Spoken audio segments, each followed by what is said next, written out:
episode of The Unstoppable Entrepreneur. With me today, I have the lovely Tennille Hopper of Pretty Little Pixels, where she does website design and graphics. Welcome, Tennille. Hello. Hi, Sandy. So nice to have you here. And today, what she's going to talk to us about is, getting started with SEO and the basics and the things that you have to know so that, you can overcome overwhelm and, get rid of all those SEO fears that you may have. So why don't you just tell us a little bit about yourself, and then we'll jump right in. Okay. I have a graphic and website design studio that I've been running for about 12 years now.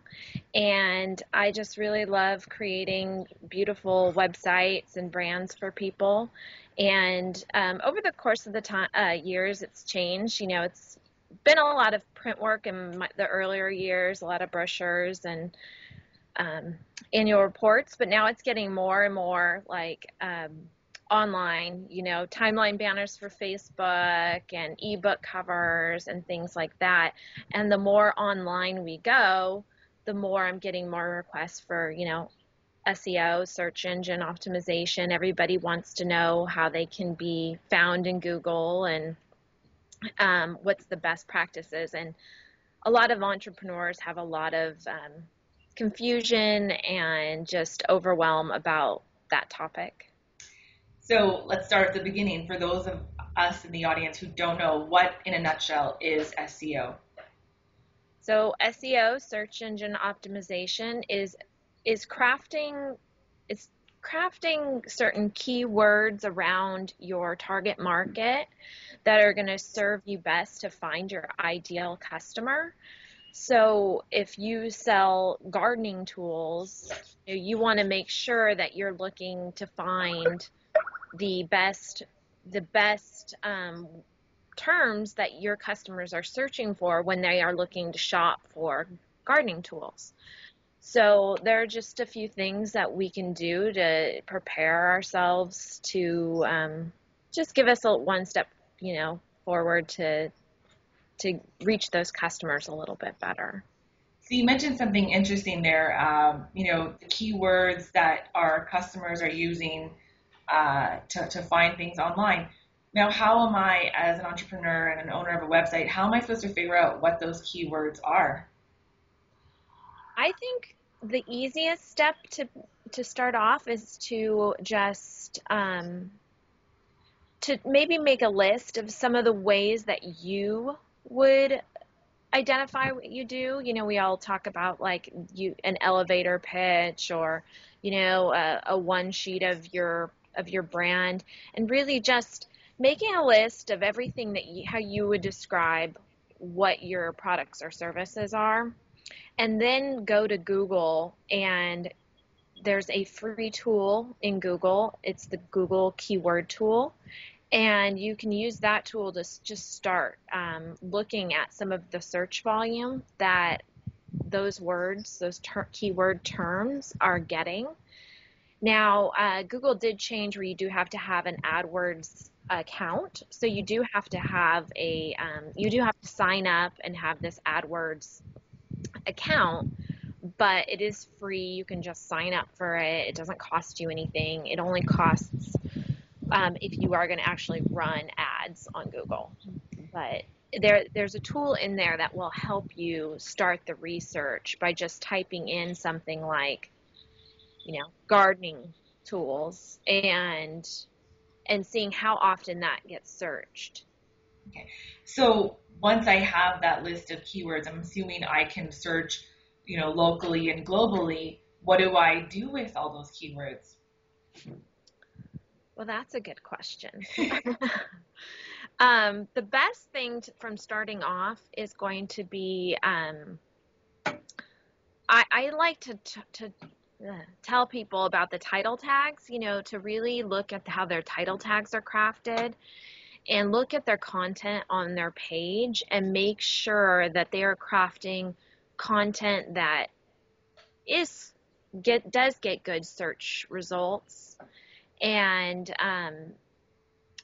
it sometimes could be just a tiny little tweak of something, one word could be getting 600 searches a month, and then you just add an S to the end of it. Let's stay with the gardening tools, but it's like gardening tool versus gardening tools. There could be like a totally different search volume for just adding something like an S to the end of it.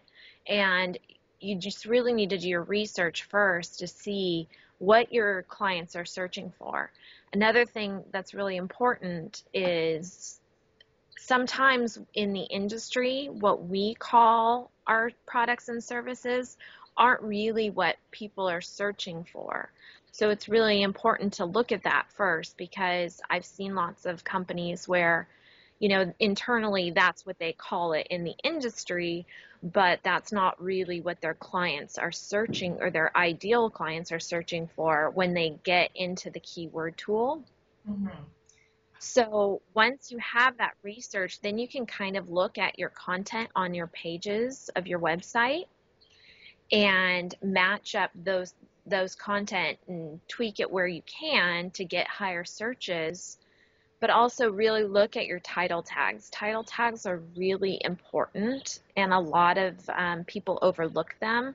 You can tell a title tag usually at the top of the page where it says, really bad title tag would be welcome or about us, which we see that a lot of people used to have, on their website, where it was like, my services. And really, you want that to be really targeted, where it says, Sandy, the Sidekick PM, and, helping you from product to launch, just some of the information that's already on your page, you want it to match up to that title tag. But there's some parameters around it. You want it to make sure it's under 70 characters, or Google will just cut it off there anyway. So, and there's a list of some stop words that you should avoid putting in your title tags. And I have this one sheet for you guys, and I'm going to put it, all that in there, and give that to you. That's awesome. And I think what you said earlier about, doing that research and really thinking about how your customers are searching versus the industry, because I know I've seen tons of websites, and even, when I was working in B2B, they would have like turnkey solution. And I always wondered, I'm like, how many people are going to the Google search box and saying, I'm looking for, a turnkey gardening solution. It's very, they call it like that, corporate speak, or like, I think it was like gobbledygook or something, where it's just nonsense words that make sense in the industry, but not necessarily to your, your target market. Right. Exactly. That's a great example, because yeah, how many people search turnkey in their search engine?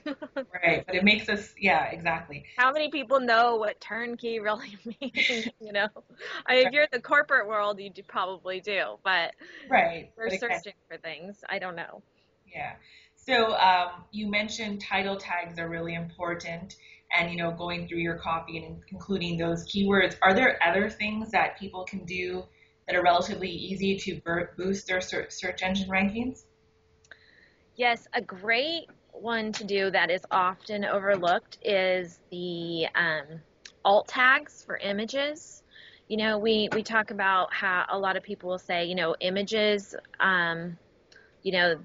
just realize images, JPEGs, they don't have SEO, all of this, but they do have alt tags. Like when you import an image in WordPress, there's always that section that says alt tag. Mm-hmm. And it's really easy to do. And I always recommend people look at the alt tag as an opportunity to put a keyword in regards to that image, because a lot of the times you'll have, all an image-rich site that is just empty of these alt tags, and it's just a wasted SEO opportunity.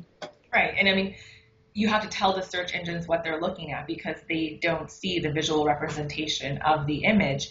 And I guess the same thing would go for I just lost my train of thought, but you were talking about images and alt tags.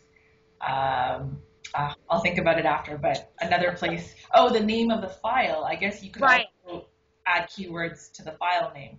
Right. That's another thing to be really careful about. Like when you are uploading your photos to your website, or I use WordPress, so I use that a lot in my examples, but to really look at the name of the file before you upload it into your media library because you know image when it's image underscore 527, what does that really mean to anybody? But it could be an opportunity to put gardening tools or whatever it is. Exactly. Super XYZ gardening tool. Right, right. dot JPEG. Awesome. And would you have anything to say about, because once people have their basic website set up with their pages, their contact us, their about, the services they provide, what would you have to say about blogging and how that can help, your SEO? Blogging is just amazing for SEO because it's constant new content. Google loves that when a website's being refreshed all the time because it looks like, oh, I have to go and crawl that more often because this website gets updated all the time.